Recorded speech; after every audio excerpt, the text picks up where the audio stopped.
하나님 말씀 보겠습니다. 고린도후서 2장 14절부터 17절에 있는 말씀입니다. 신약성경 288페이지에 있는 고린도후서 2장 14절부터 17절 말씀을 교독하도록 하겠습니다. 14절 먼저 읽어드리죠.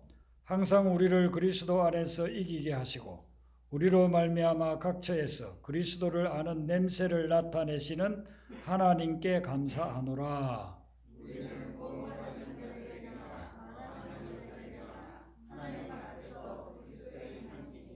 이 사람에게는 사망으로부터 사망에 이르는 냄새요 저 사람에게는 생명으로부터 생명에 이르는 냄새라. 누가 이 일을 감당하리요?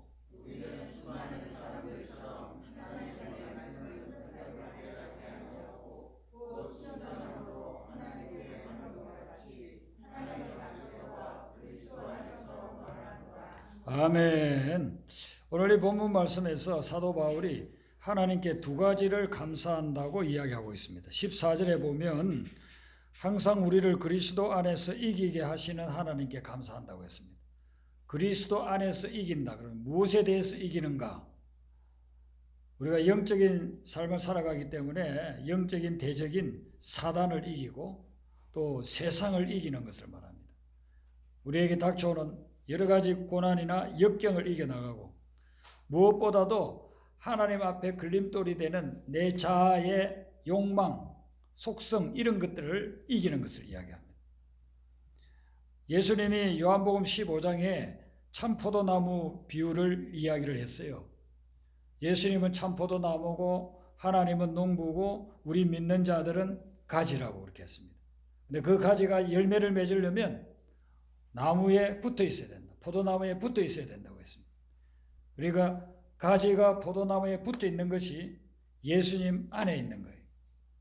예수님 안에 있다고 하는 것은 예수님의 말씀을 따르고 예수님의 말씀에 순종하는 것, 그리고 예수님과 항상 동행하는 것입니다. 그게 예수님 안에 거하는 삶인 것입니다. 그렇게 되면은 열매를 많이 맺는다고 그랬어요. 그리고 가지가 본나무, 포도나무에서 떨어져 있으면 절대로 열매 맺을 수 없고 살아갈 수도 없어요. 우리 주변에 지금 봄이 되니까 새싹들이 많이 나오고 나무에 푸른 잎들이 그렇게 맺히고 있잖아요. 근데 그 가지를 하나 딱 잘라가지고 몇 시간 후에 와보세요. 그러면은 대학교 때 다 말라서 죽어 있는 것을 볼 수가 있습니다. 그래서 우리가 영적으로 예수님하고 딱 접붙여서 있어야 되는 거예요. 항상 그 가지가 본 나무에 붙어 있어야 그래야 열매 맺고 살아갈 수가 있다는 것이죠. 사도 바울은 우리가 그리스도 안에 있을 때 사탄을 이기고 세상을 이길 수 있다. 그래서 그렇게 해주신 주님께 감사하는 것입니다.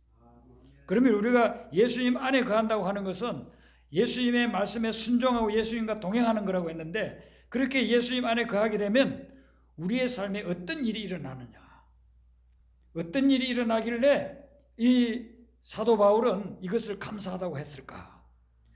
먼저 사도 바울이 기록한 그런 서신을 우리가 쭉 보면 고린도후서 5장 17절에 이런 말씀이 있어요. 누구든지 그리스도 안에 있으면 조건이 됐죠. 그러면 어떤 일이 일어나냐면은 새로운 피조물이 된다고 그랬어요.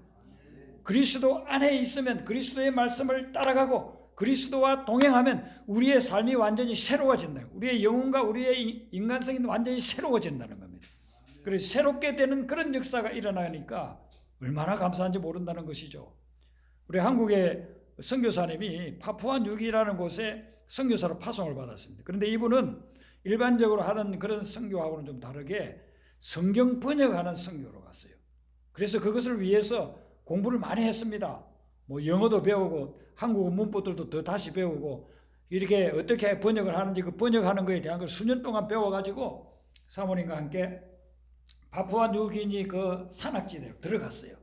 들어가 보니까 수백 년 동안 자기들만 그 산악지대에서 고립돼서 산 사람들이 수백 명이 살고 있는데 여기는 사람이 사는 데라고 볼 수가 없는, 짐승처럼 살아가더랍니다. 윤리 도덕이 없대요. 윤리 도덕이 없고 완전 미개연으로 살아가는 그런 사람들이에요. 수백 년 동안 그들은 하나도 변화되지 않고 짐승처럼 그렇게 인간의 모습을 겉으로만 가지고 있지 내면에는 전혀 가지고 있지 않은 그런 삶을 살아가는 사람들이에요.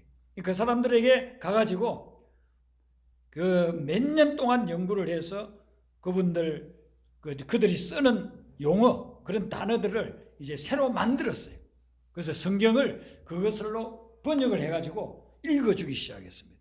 성경 말씀을 읽어주고 그리고 성경 말씀을 가르쳐 주니까 이들에게 놀라운 변화가 일어나더라는 거예요. 이들은 우리처럼 성경을 자주 듣고 마음대로 성경을 소유할 수 있고 읽을 수 있는 그런 상황이 아니었어요. 여태까지 한 번도 들어보지 못한 거예요. 그런데 선교사가 와가지고 자기들이 사용하는 그 언어로 성경을 번역해서 그 번역된 성경을 갖다 다 읽어주는데 그 성경을 듣는 심령들이 변화가 일어나더라는 거예요. 그전에는 도둑질 마음대로 했다는 거예요. 그런데 성경에서 도둑질하지 말라, 그 말씀을 듣고서는 그 다음부터는 도둑질하는 게 다 없어지더라는 거예요. 그리고 윤리 도덕적으로도 너무나 문란한 삶을 살고 있었는데 성경 말씀을 읽어주면서 거룩하게 살아야 된다고 성경 말씀이 그렇게 나와 있으니 그 말씀을 듣고서는 정말 그전에 짓던 죄들을 끊고 거룩한 모습으로 이렇게 회복이 되더라는 거예요. 그리스도 안에 있으면 새로운 피조물이 되는 거예요. 지금 이 순간에도 선교지 각처에서 일어나고 있고 한국 교회 내에서도 예수 그리스도를 제대로 만나고 말씀을 제대로 실천하는 사람들에게는 그 삶에 놀라운 변화가 일어나고 있어요. 새로운 피조물이 되고 새로운 사람이 되는 것입니다. 예수 믿지 않다가 예수 믿은 사람을 예수 믿기 전에만 보고 있다가 예수 믿고 난 후에 몇 년 후에 탁 만나면 바뀌어 있는 거예요. 이 사람이 그전에 그러지 않았는데 나하고 같이 다니면서 같이 죄짓고 같이 세상 즐기면서 살았는데 어떻게 이 사람이 이렇게 거룩하게 변화됐지? 그걸 보게 되는 거예요. 그리스도 안에 있으니까 변화가 되는 겁니다. 어떤 목사님이 이분이 목사님 자녀로 태어나가지고 나중에 실족을 당했어요. 실종을. 신앙생활 하다가 교회에서 막 싸우는 성도들이 싸우는 그걸 보고서는 실족을 당해가지고 교회를 안 나가는 거예요. 자기가 생각할 때는 예수님은 없고 하나님도 없다 이거. 왜? 교회에서 싸우는데 하나님 말씀 예수님 말씀은 그게 아닌데 그렇게 싸우는 것 때문에 실족을 당해가지고 이 교회를 나오지를 않습니다. 아버지는 목사님인데 그런데 이제 머리는 좋아가지고 공부를 해가지고 의사가 됐단 말이죠. 의사가 돼서 돈 많이 버니까 그 돈 잘 버는 거 가지고 해외로 다니면서 골프 치면서 즐기면서 그렇게 살았어요. 의사니까 결혼도 사람들이 부러워할 만큼 그런 배우자를 만나서 했습니다. 그런데 그 가정이 파탄이 나고 그리고 몸에는 심각한 질병이 와서 쓰러졌는데 앰뷸런스 부르지 않았으면 죽었을 그런 몸이 된 겁니다. 그리고서는 통증이 오면은 견딜 수 없는 그런 몸에 엄청난 질병을 가지고 살아가게 됐습니다. 그러는 중에 자기가 어릴 때 교회 다니면서 들었던 말씀들이 생각나기 시작해가지고 기도원으로 들어갔더라고요. 기도원에 들어가가지고 기도를 하는데 엄청난 회개 기도가 나오더라고요. 그 회개 기도가 나오고 하나님께서 그 영혼을 터치를 해가지고 병원에서도 치유할 수 없다는 그 병이 깨끗이 나았습니다. 그리고 이분이 자기가 그동안 모아놨던 수십억의 재산, 의사생활하면서 모아놨던 수십억의 재산을 다 팔아가지고 가난한 사람들에게 주고 자기는 거지처럼 살면서 신학 공부를 했어요. 그리고서 신학을 공부하면서 전도사로 자기 경기도 어디 시골에 가가지고 완전 버려진 아이들, 방황하는 아이들, 그런 아이들을 전도를 하기 시작했어요. 그걸 전도하면서 얼마나 많은 핍박과 박해를 받았는지 몰라요. 아이들이 이분을 거의 반 죽을 때까지 두들겨 패기도 하고 고통을 주기도 하고 그렇게 했습니다. 그럼에도 불구하고 그분은 내가 얼마나 죄가 많은 인간인데 나 같은 죄인을 하나님이 불러줬는데 내가 이런 고통을 당해도 싸다. 그런 마음을 가지고 회개하는 마음으로 그 아이들을 전도하고 그분이 지금은 은퇴를 몇 년 전에 했습니다마는 한국 교회에 신선한 영적인 바람을 불러일으킨 그런 분이에요. 박보영 목사님이라고. 예, 여러분들도 그분 설교 들어봤겠지만 저는 목회자로서 그분의 그 말씀을 들으면서 참 많은 은혜를 받았습니다. 예, 한 십몇 년 전에 미국에 있을 때에 우연히 그 인터넷 방송을 기독교 방송 이런 걸 갖다가 검색을 하다가 그분 설교를 들었는데 너무 은혜가 돼가지고 몇 달 동안을 그분 설교를 제가 들었던 그런 기억이 있습니다. 하나님의 말씀이 들어가고 그리스도의 영이 임재하니까 그분이 완전히 새로운 사람이 됐어요. 그냥 그렇게 죄짓다가 인생 끝날 사람이었는데 주님을 만나고 주님의 말씀이 다시 그의 영혼 속에 들어오게 되니까 그가 완전히 새로워져서 수많은 영혼들을 구원하고 그리고 한국 교회를 깨우는 그런 사명을 감당을 하고 있거든요. 지금 은퇴하셨지만 아직도 말씀 사역으로서 그렇게 역사를 하고 있습니다. 예수 그리스도 안에 있으면 우리는 다 새로운 피조물이 되는 줄로 믿습니다. 그 다음에 그리스도 안에 있다는 말씀을 우리 빌립보서 4장 13절을 한번 여러분들 펴보시기를 바랍니다. 이 빌립보서도 사도 바울이 기록한 서신이잖아요.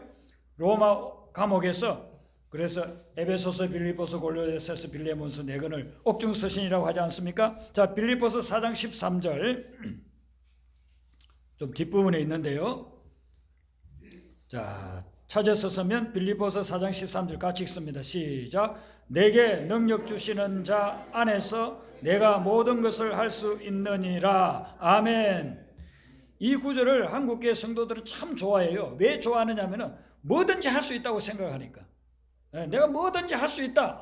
예수 믿으면 뭐든지 할 수 있겠구나. 여기서 내게 능력 주시는 자는 예수님을 이야기합니다. 예수 그리스도 안에서 내가 모든 것을 할 수 있다. 이렇게 하니까 나는 지금 가난해도, 나는 지금 공부 못해도, 나는 지금 힘들고 어렵고 실패해 있어도 나는 뭐든지 할 수 있어, 성공할 수 있어, 공부 잘할 수 있어. 그런 우리 면에서 이 말씀을 이해를 하고 좋아해요.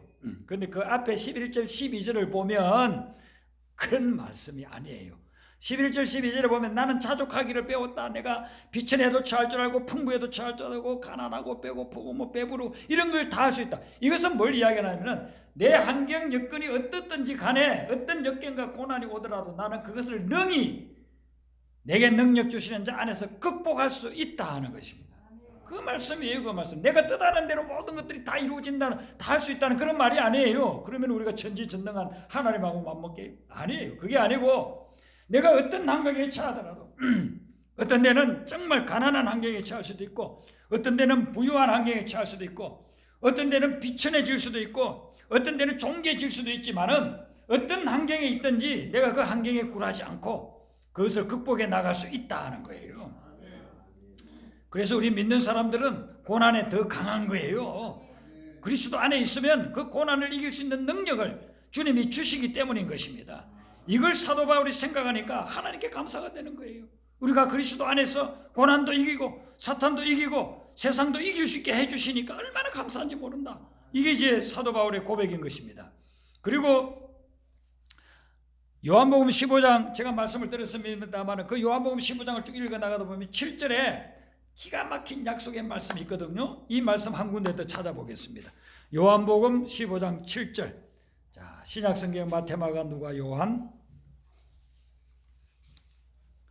성경을 갖지 않은 분들은 우리가 읽을 때 잘 들으시기 바랍니다. 요한복음 15장 7절 말씀입니다. 요한복음 15장 7절 같이 읽습니다. 시작. 너희가 내 안에 거하고 내 말이 너희 안에 거하면 무엇이든지 원하는 대로 구하라. 그리하면 이루리라. 아멘. 이 말씀 역시 우리 성도들이 기도할 때 얼마나 좋아하는 말씀입니까? 무엇이든지 원하는 대로 구하면 주시리라. 그런데 우리가 처음에 교회 나왔을 때는 이 말씀을 그대로 생각하잖아요. 그대로 믿고 뭐든지 구하면 다 주시는구나. 그래서 구해봤는데 응답 안 될 때도 많잖아요. 그래서 이 말씀은 앞에 있는 부분, 항상 그런 말씀은 앞에 있는 부분을 잘 봐야 돼요. 너희가 내 안에 거하고, 예수님 말씀이니까 우리가 예수님 안에 거하고 예수님 말씀에 순종하고 예수님의 말씀을 따르고 그리고 내 말이 너희 안에 거하면 내 말이 너희 속에서 정말 너희들이 순종하면서 그렇게 살아가는 삶으로 되어지면 그러면 무엇이든지 원하는 대로 구하라 이거예요. 그러니까 이 무엇이든지는 내가 원하는 모든 걸 이야기하는 거 아니에요. 하나님의 뜻, 하나님의 말씀에 합당한 것을 이야기하는 것입니다. 하나님의 뜻에 맞는 것을 구하면 그러면 하나님이 들어주신다는 것입니다. 그 약속의 말씀이에요.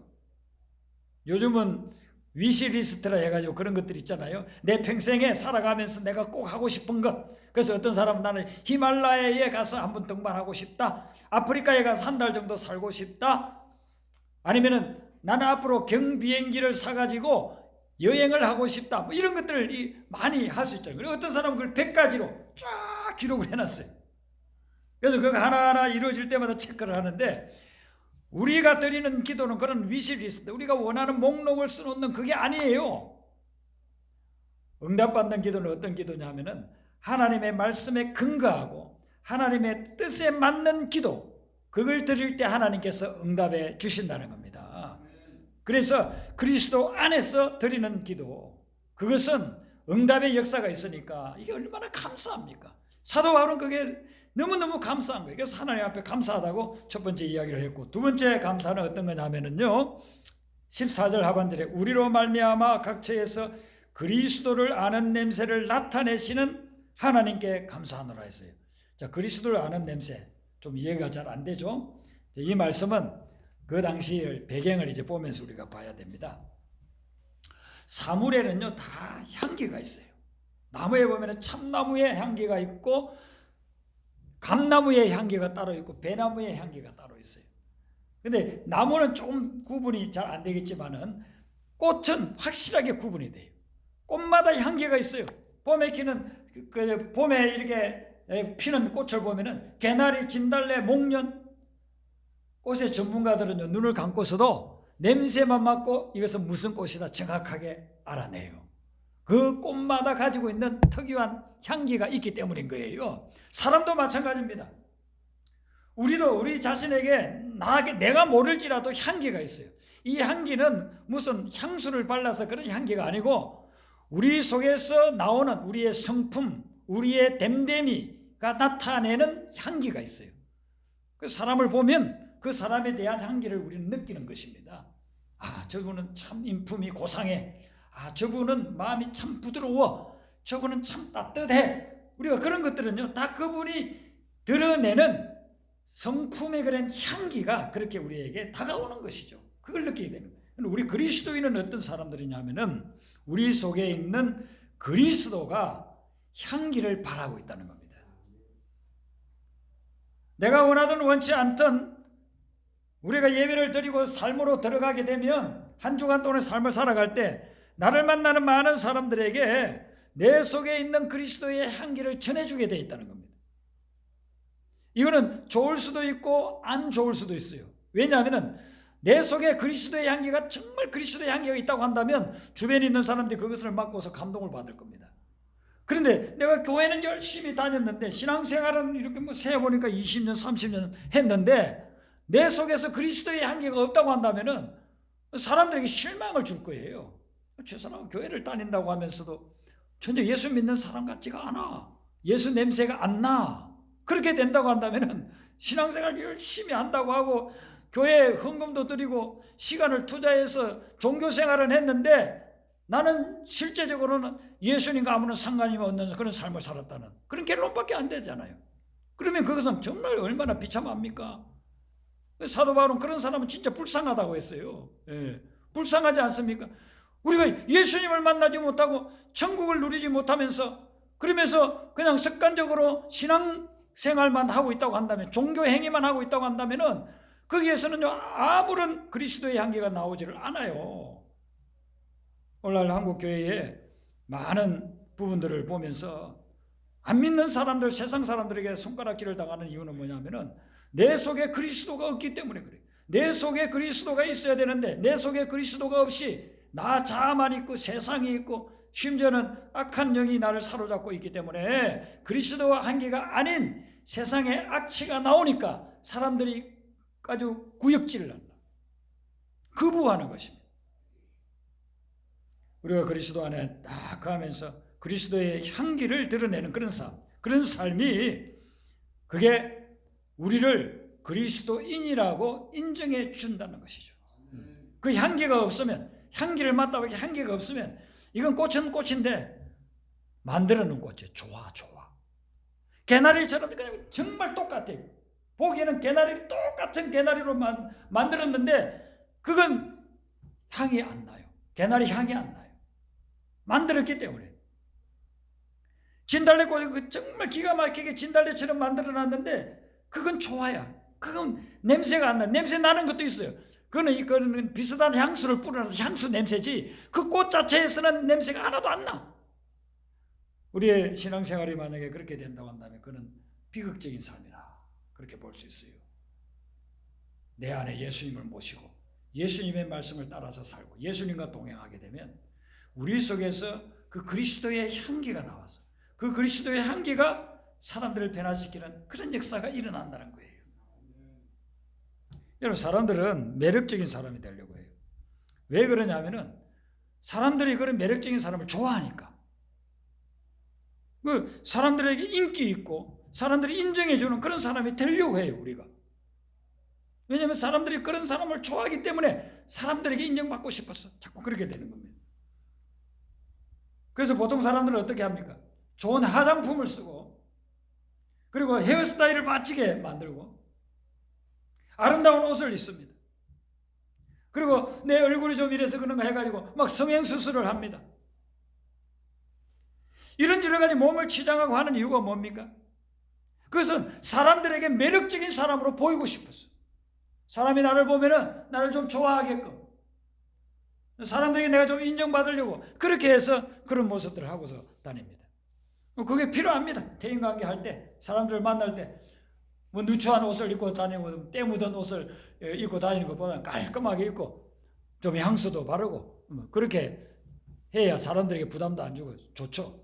그런데 우리가 이런 외적인 매력이 아니라 예수님을 만나고 예수님이 내 속에 거하게 되고 예수님과 함께하는 그런 삶을 살아가게 되면 성령이 우리를 매력적인 사람으로 만들어준다는 겁니다. 성령께서 우리를 매력적인 사람으로 만들어주는데 이거는 뭐 향수가 없어도 돼요. 이거는 화장품을 바르지 않아도 돼요. 뭐 이건 아름다운 옷을 입지 않아도 돼요.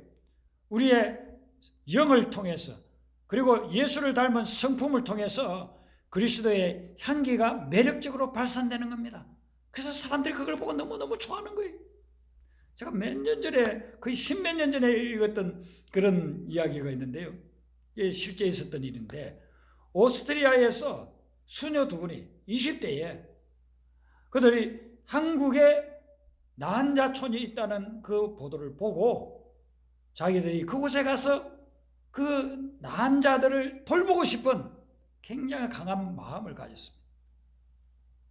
그래서 그들을 돌보려고 하면은 간호사가 돼야 되겠다 해가지고 간호학을 공부해서 간호사가 됐습니다. 그리고 한국에 와서 그 소록도, 지금부터 수십 년 전에 소록도에 여러분 얼마나 지금 우리 한국과는 다른, 지금 우리가 생각하는 것은 아프리카나 동남아 같은 그런 지역이에요. 그곳에 가서 그들을 위해서요 모든 것을 희생하고 헌신하면서 그렇게 사랑으로 돌봤습니다. 그리고 나이가 많아가지고 은퇴할 나이가 됐는데 은퇴를 하고 난 후에 이분들이 새벽이 돼서 이제 아침에 일어나가지고 그분들을 이렇게 찾으니까 사람이 없어요. 두 분이 없어져 버린 거예요. 나중에 며칠 후에 보니까 새벽에 배를 풀러가지고 두 분이 아무도 모르게 배를 타고 육지로 와서 그리고 차 타고 공항 가서 자기 본국으로 오스트리아로 가버린 겁니다. 제가 그 이야기를 쭉 읽으면서 너무너무 감동을 받았어요. 정말 매력적인 분이다. 너무너무 멋진 분들이다. 주님을 위해서 그 영혼들을 위해서 오스트리아에 수천 킬로 비행기를 타고 와서 20대에 혼자 몸으로 결혼도 하지 않고 그리고서는 그분들을 우리 가까이 하기도 꺼리는 분들 아닙니까? 그 난자분들을 갖다 평생을 섬기고 돌보다가 환영, 감사, 축하 하나도 받지 않고 거부하고 그리고서는 자기 본국으로 다시 돌아가 버려요. 안 믿는 사람들도요 이런 이야기를 들으면요 정말 감동이 되는 거예요. 감동을 받습니다. 야, 하나님을 믿는 사람들, 예수 믿는 사람이 이러구나. 예수를 믿기 때문에 이렇게 할 수 있었겠구나. 예수가 내 안에 있고 주님을 닮아가게 되면 그 예수의 향기가 나타나는데 그것은 세상의 어떤 것으로서 비교가 되지 않는 거룩한 향기가 나타나요. 그리고 거룩한 매력이 그곳에 있는 것입니다. 제가 한 번은 그 은퇴 목회자 모임에 간 적이 있어요. 근데 그분들이 한 달에 한 번씩 모이는데 이렇게 교회에서 가면 이제 식사를 좀 대접하고 또 그분들 말씀도 듣고 이렇게 하는 겁니다. 근데 평생 동안 목회를 하다가 은퇴하신 분이에요. 연세가 70대, 80대, 많은 분은 90대 초 이런 분들도 있었어요. 그런데 거기 가서 저희들이 그분들에게 식사 대접을 해드리고 이렇게 이야기를 나누면서 오히려 저희들은 큰 은혜를 받았어요. 이분들이 연세는 그렇게 드셨지만은 마음이 너무 순수해요.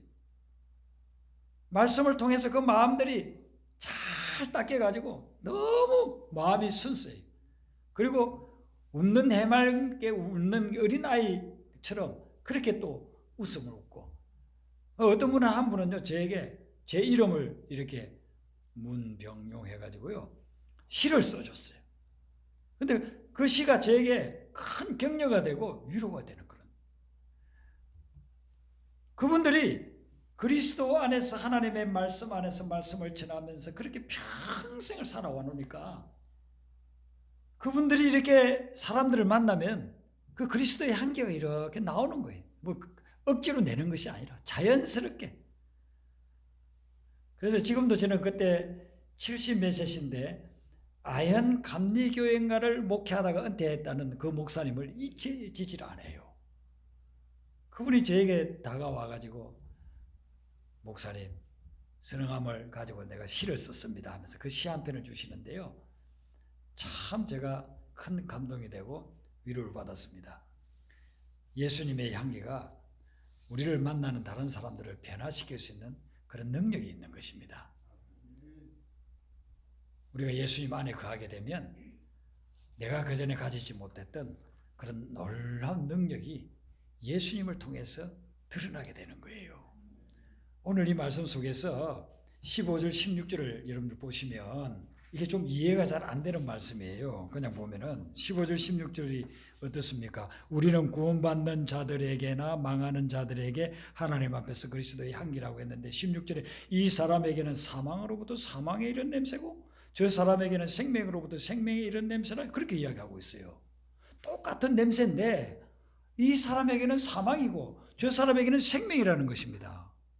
이게 왜 이렇게 사도 바울이 이런 말씀을 하고 있느냐 하면은 그 당시 로마를 배경으로 해서 지금 이 말씀을 쓰고 있는 거예요. 그렇기 때문에 그 배경을 알아야만 이 의미를 알 수 있어요. 로마에서는요, 그 당시 로마 제국은 전 세계를 지배해요. 파죽지세 어디를 가든지 연전연승하는 그런 군대였습니다. 이들이 가가지고 한 나라 혹은 한 지역을 정복을 하잖아요. 그러면 거기에 포로들을 잡아옵니다. 우두머리를 때리고 또 그 군사들 뭐 해가지고 다 적군들 포로로 끌고 와서 로마에 딱 진입을 하면 개선 장군이 되지 않습니까? 그래서 장군이 개선 장군이 딱 앞에 말 타고 뒤에 병사들 그리고 이제 그 노예로 잡아온 포로들 그들을 끌고서 가면 대로변에 수많은 로마 시민들이 꽃가루를 막 부르면서 그냥 악기를 연주하면서 환영을 해줍니다. 개선 장군은 얼마나 기분이 좋겠습니까? 그리고 이제 마지막 코스가 어디냐 하면은 주피터 신전이 있는 곳으로 언덕으로 올라갑니다. 그곳에 올라가서 희생 제사를 드리고 향을 피우는데요, 로마 전역에 향이 진동할 수 있을 정도로 그렇게 피운답니다. 그렇게 해서 희생 제사를 딱 드리고 나면 마지막 순서가 뭐냐 하면 적국에서 끌고 왔던 그 포로들 중에 우두머리를 처단해서 죽이는 것입니다. 향이 로마 전역으로, 로마 시내 전역으로 퍼져나가는데 로마 시민들이나 개선 장군 그리고 병사들은 기쁘고 즐겁고 영광스러운 그런 향기예요. 그 향기를 맡으면 최고의 영광인 거예요. 그런데 거기 끌려온 적군의 포로들 우두머리는 그 향을 맡는다는 것은 자기에게 죽음이 오고 있다는 것입니다. 이걸 지금 비유로 하는 것입니다. 요즘으로 우리가 생각한다면은 우리가 코로나 바이러스를 한 3년 동안 겪지 않았습니까? 그때 소독약을 뿌려요. 교회 오면은 소독약 뿌리고 어디 가면 소독약 손 씻고 그 소독약이 똑같은 소독의 향기지만은 바이러스는 죽이고 우리는 살려주는 거예요. 근데 예수 그리스도의 한계가, 예수 그리스도의 복음의 한계가 그런 역할을 하는 것입니다. 많은 사람들에게 복음이 전거될 때 그 복음을 받아들이면 그 영혼은 살아나는 거예요. 복음을 받아들이고 예수의 한계를 맡으면 그러면 그 사람은 영생을 얻는 것입니다. 그런데 예수님을 거부하고 복음을 거부하는 사람은 원래 죽은 상태지만 죽음을 향해서 달려가는 거예요. 우리가 예수님을 믿어가지고 이 예수의 향기를 내뿜을 때 이게 얼마나 중요한 역할을 하는지 몰라요. 안 믿는 사람들에게 복음을 전가하고 우리의 성품 속에 살아계시는 그 예수님을 향기로서 맞게끔 그들에게 전해주었을 때에 받아들이는 사람은 구원받고 영원한 생명을 얻게 된단 말이죠. 안 받아들이는 사람은 받아들일 때까지 우리가 기도하고 사랑을 베풀고 자꾸 복음을 전해야 되겠지만은 영원히 안 받아들이면 그 사람들은 죽음으로 가요. 근데 그 죽을 사람을 우리는 복음을 전거해서 예수 그리스도의 향기를 맡게 해서 그들이 받아들이기만 하면 살아나는 영혼이 되는 것입니다. 생명을 살리는 것입니다. 사도 바울은 평생 동안 복음을 전하면서 이걸 생각하니까 하나님께 너무너무 감사하다. 그리스도를 만나서 우리 속에 그리스도의 향기가 있고 내가 그리스도가 향기에 되어서 이 그리스도를 아는 냄새를, 향기를 사람들에게 전해줄 수 있다는 것. 이것이 너무너무 감사하더라는 거죠. 이번에 한 주간의 삶을 살아갈 때도 그리스도의 향기를 만나는 사람들에게 전가하면서 그 영혼들을 살리는 역사가 일어나기를 주님의 이름으로 축원합니다. 우리 아까 불렀던 찬송 복음성가 80